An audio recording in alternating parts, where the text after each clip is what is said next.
Madam is కుటుంబాన్ని మోసం చేసిన కాంగ్రెస్ పార్టీకి షర్మిల గారు మద్దతు ఇవ్వడం సరైనది కాదేమో అంటూ సజ్జల రామకృష్ణారెడ్డి కామెంట్ చేశారు. ఒక్క నిమిషం వైఎస్ రాజశేఖర రెడ్డి కూతురు గొప్ప ఇంకా ఎన్ని రోజులు తల్లి పేరు చెప్పుకొని అంటున్నాడు. నేను తెలంగాణ రాజకీయాలలో అడుగుపెట్టిన మొట్టమొదటి రోజే సంబంధం లేదు అన్న వాళ్ళు సజ్జల రామకృష్ణారెడ్డి గారు ఈరోజు ఏ సంబంధం ఉందని నా గురించి మాట్లాడుతున్నారు? మేమైతే సంబంధం లేదని అనుకుంటున్నాం. మీరు మాట్లాడుతున్నారు అంటే సంబంధం మళ్ళీ కలుపుకుంటున్నారా? సంబంధం ఉందనే ఏమనుకోవాలి మేము? సజ్జల గారు సమాధానం చెప్పాలి. అసలు కేసీఆర్ గారు బహిరంగంగానే సింగిల్ రోడ్ అయితే ఆంధ్ర, డబుల్ రోడ్ అయితే తెలంగాణ, చీకటి అయితే ఆంధ్ర, వెలుగు అయితే తెలంగాణ అని చెప్తున్నారే. మరి దానికి ఏం సమాధానం చెప్తారు సజ్జల గారు? ముందు మీ కథ మీరు చూసుకోండి సార్. అంటే మేడం సజ్జల మాట్లాడితే దాదాపు జగన్మోహన్ రెడ్డి గారు మాట్లాడినట్టే, అది మీకు తెలుసు. ఎవరికైనా ఇదే సమాధానమే. మేడం ఒక నిమిషం, పార్టీ ఉమ్మడి రాష్ట్రంలో కానీ తెలంగాణలో కానీ ఎవరు పార్టీ పెట్టినా దాదాపు అందరూ పోటీ చేయడానికి పెట్టారు. కానీ మొదటిసారిగా చాలా పార్టీలు అన్ని బీఆర్పీ నుంచి కూడా చూస్తున్నాం పార్టీలు ఖచ్చితంగా అందరూ కూడా పోటీ చేసినటువంటి సందర్భం. మీరు పెట్టి 2 సంవత్సరాల తర్వాత ఇంతవరకు పోటీ చేయని పరిస్థితిలో ఇప్పుడు ఒక పార్టీకి మద్దతు ఇస్తున్నారు. జనాలకు ఏం సమాధానం చెప్తారు? కార్యకర్తలకు ఏం సమాధానం చెప్తారు? మేడం దాని కంటిన్యూషన్ ఆ క్వశ్చన్ కంటిన్యూషన్. మీరు 119 నియోజకవర్గంలో పోటీ చేస్తున్నారు, ముందు ప్రకటించి చివరి నిమిషంలో ఎన్నికల నుంచి తప్పుకున్నారు. మీ పార్టీ నేతలు మీపై ఆరోపణ చేస్తున్నారు, కాంగ్రెస్లో రహస్య ఒప్పందం చేస్తున్నారు ఆరోపణ చేస్తున్నారు. ఇది డెమోక్రటిక్ ప్రాసెస్లో ఎవరైనా ఫ్రీడమ్ ఆఫ్ ఎక్స్ప్రెషన్ ఉంటుంది, వాళ్ళు ఎక్స్ప్రెస్ చేసుకోవచ్చు.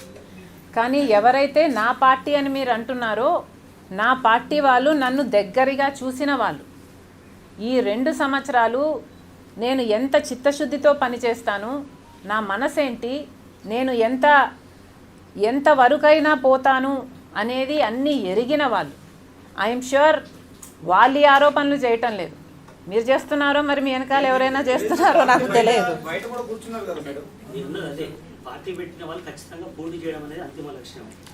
కాదండి, నేను నాకు తెలియక అడుగుతాను. రాజకీయాలలో ఉన్న వాళ్ళంతా రాజకీయాలే చేయాలా? ప్రజల కోసం ఆలోచన చేయకూడదా? ప్రజలు రాజకీయాలలో ఏది చూస్ చేసుకోవాలి అని డైలమా వచ్చినప్పుడు రాజకీయాలే చూస్ చేసుకోవాలా? రాజకీయాలు అంటే కాదండి, నాది ఎన్జిఓ కాదు, నాదేదో త్యాగం చేసే పార్టీ అని నేను అంటం లేదండి. కానీ అసలు రాజకీయాలు ఎందుకు వచ్చాము మనము అన్న సోయి ఉండాలి కదా. రాజకీయాలు అంటే రాజకీయ పార్టీనే, మన పార్టీనే సుప్రీం అవ్వాలనా? అసలు పెట్టిందే ప్రజల కోసం కదా. ఇది ఏ పార్టీకైనా ఎందుకు గుర్తులేదు? ఎంఐఎం పార్టీకైనా, ఇప్పుడు ఏదో మీరు అంటున్నారే, ఎంఐఎం పార్టీకైనా ఎందుకు గుర్తులేదు అని అడుగుతున్నా. మాత్రం కోటీశ్వరులు అయిపోతున్నారు. ఇలాంటి దొంగలకు ఓట్లు వేయొద్దని బీజేపీ పార్టీ, బీఆర్ఎస్ పార్టీ కలిసే ఉన్నాయి కాబట్టి బీజేపీ పార్టీకి కూడా ఓటేస్తే కేసీఆర్ గారికే వేసినట్టు అవుతుంది కాబట్టి ఇలాంటి దొంగలకు ఓట్లు వేయొద్దు అండి అని మరొకసారి తెలంగాణ ప్రజలకు మనవి చేసుకుంటున్నాం.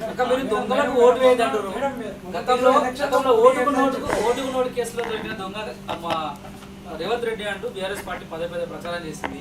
మీరు కూడా గతంలో కూడా ప్రచారం చేశారు, చాలా వేదికల మీద మీరు మాట్లాడారు.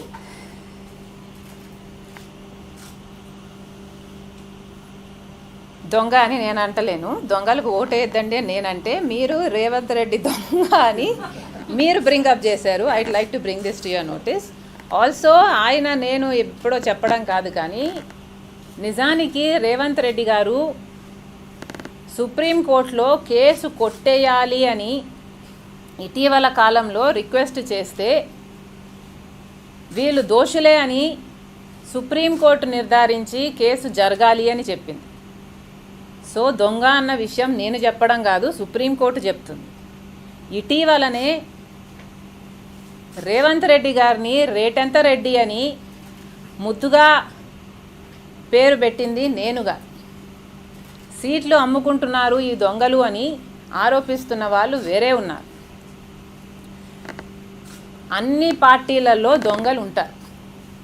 అన్ని పార్టీలలో దొంగలు ఉంటారు, కానీ ఆ దొంగలు ముఖ్యమంత్రులు కాకూడదు. మేడం అన్న మీరు ఎలక్షన్లో పోటీ చేయట్లేదని చెప్పారు, కాంగ్రెస్ మద్దతు ఇస్తున్నారని చెప్పారు.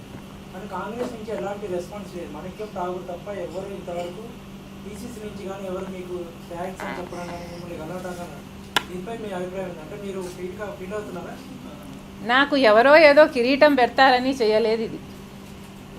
ఇది తెలంగాణ ప్రజల కోసం తీసుకున్న నిర్ణయం. ఎందుకంటే ఈ పార్టీ పెట్టిందే తెలంగాణ ప్రజల కోసం. నాకు ఎవ్వరూ కిరీటాలు పెట్టాల్సిన అవసరం లేదు. నాకు ఇంకొకరు నన్ను సర్టిఫై చేస్తే నేనేదో ఫీల్ గుడ్ ఫ్యాక్టర్ అయిపోయి నేనేదో ఐ విల్ ఫీల్ గుడ్ అన్నది దాంట్లో వాస్తవమే లేదు. అసలు it has nothing to do with it. నేను చేసేది నా నిర్ణయాలు తెలంగాణ ప్రజల కోసమే తీసుకున్న నిర్ణయం. మా పార్టీలో కూడా ఎంతోమంది ఈ రోజుటి వరకు మా పార్టీలో కూడా ఈ విషయాన్ని జీర్ణించుకోలేకపోతున్నారు. కానీ నేను ఒక విషయం అయితే నేను చెప్పాలనుకుంటున్నాను. నా విషయం కాదు, రాజశేఖర్ రెడ్డి గారు చెప్పిన విషయం. అసలు ప్రభుత్వాలు పార్టీలు ఉన్నది కూడా ప్రజల కోసమే. అందుకే రాజశేఖర్ రెడ్డి గారు సొంత పార్టీ ముఖ్యమంత్రుల మీద కూడా పోరాటం చేశారు. ఎందుకంటే he always considered the people are above the parties. నేను కూడా అదే చెప్తున్నాను. మన పార్టీ ముఖ్యం కాదు, మనకు పదవులు ముఖ్యం కాదు, మనకు తెలంగాణ ప్రజలే ముఖ్యం. తెలంగాణ ప్రజల కోసం తీసుకుంటున్న నిర్ణయం ఇది. అసలు నాకెంత బాధ ఉండాలి? 3800 కిలోమీటర్లు పాదయాత్ర చేసిన దాన్ని నేను. అసలు ఎండనక వాననక తిరిగామే, రోడ్ల మీదనే బతికామే. అసలు ఎన్నిసార్లు ఎన్ని రోజులు 22 కిలోమీటర్లు 25 కిలోమీటర్లు కూడా నడిచిన రోజులున్నాయి. కాలు తీస్తే అసలు మళ్ళీ కాలు పడదేమో అన్నంత స్ట్రెయిన్లో కూడా నేను నడిచాను. మరి 3800 కిలోమీటర్లు నడిచిన దాన్ని ఈరోజు ఈ త్యాగం చేయడానికి నాకెంత బాధ ఉండాలి? దాదాపు 45 రోజుల పాటు 1-2 కాంగ్రెస్ పార్టీ మద్దతు ఇచ్చారు. ఆ తర్వాత కరెక్ట్. మేమంతా తెలంగాణ ద్రోహులం అని కూడా అన్నారు. ఎవరండి తెలంగాణ ద్రోహులు? నేను 3800 కిలోమీటర్లు పాదయాత్ర చేసి ప్రతి చోట ప్రజా సమస్యల గురించి మాట్లాడిన దాన్ని మేమా తెలంగాణ ద్రోహులం? మీరు ఇచ్చిన వాగ్దానాలు నిలబెట్టుకోకపోతే మీరు ఎందుకు నిలబెట్టుకోవడం లేదు అని ప్రశ్నించిన వాళ్ళం మేమా తెలంగాణ ద్రోహులం? రుణమాఫీ చేస్తామని మీరంటే మీరు ఎందుకు చేయలేదు? 30 లక్షల మంది ఇంకా ఎదురు చూస్తూనే ఉన్నారు రైతులు అని ప్రశ్నించింది మేమా తెలంగాణ ద్రోహులం? అల్లుడొస్తే ఏడబండాలే, డబుల్ బెడ్రూమ్ ఇల్లు అని మీరు వాగ్దానాలు చెప్పి ఓట్లు దన్నుకుంటే అసలు డబుల్ బెడ్రూమ్ ఇల్లేమైనా 30 లక్షల మందికి మన రాష్ట్రంలో ఇల్లులు లేవు అని మీ సర్వేనే చెప్తుంటే 30,000 ఇల్లులు కూడా మీరు కట్టలేదే అని ప్రశ్నించింది నేను.